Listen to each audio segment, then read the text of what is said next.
Salary ଅଛି କିନ୍ତୁ wealth ନାହିଁ କାହିଁକି? ସତ୍ୟତା ଚାଲନ୍ତୁ ଦେଖିବା।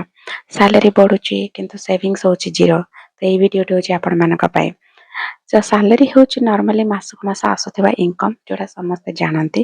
କିନ୍ତୁ ୱେଲ୍ଥ ବିଷୟରେ ବହୁତ କମ୍ ଲୋକ ଜାଣନ୍ତି। ୱେଲ୍ଥ ହେଉଛି ଆପଣମାନେ କାମ ନ କଲେ ମଧ୍ୟ ଆପଣମାନଙ୍କ ପାଖକୁ ପଇସା ଆସୁଛି ବା ଆପଣମାନଙ୍କ ପାଖରେ ପଇସା ରହୁଛି। ତ ସେଇଟା ହେଉଛି ୱେଲ୍ଥ।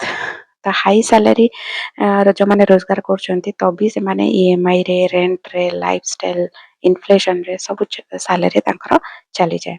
ତ ଧନୀ ଲୋକ ଯୋଉମାନେ ସେମାନେ ଆକ୍ଚୁଆଲି ସାଲେରୀ ପଛରେ କେବେ ବି ଦୌଡ଼ନ୍ତି ନାହିଁ। ସେମାନେ ଯାଆନ୍ତି ଆସେଟ୍ ପଛରେ।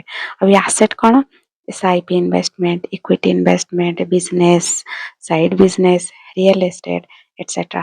ତ ରୁଲ୍ ହେଉଛି ଆଜ୍ଞା ବହୁତ ହି ସିମ୍ପଲ। ସାଲେରୀରେ ଆପଣମାନଙ୍କର ଲାଇଫଷ୍ଟାଇଲ ବଢ଼ାନ୍ତୁ ନାହିଁ, ବରଂ ୱେଲ୍ଥ ତିଆରି କରନ୍ତୁ।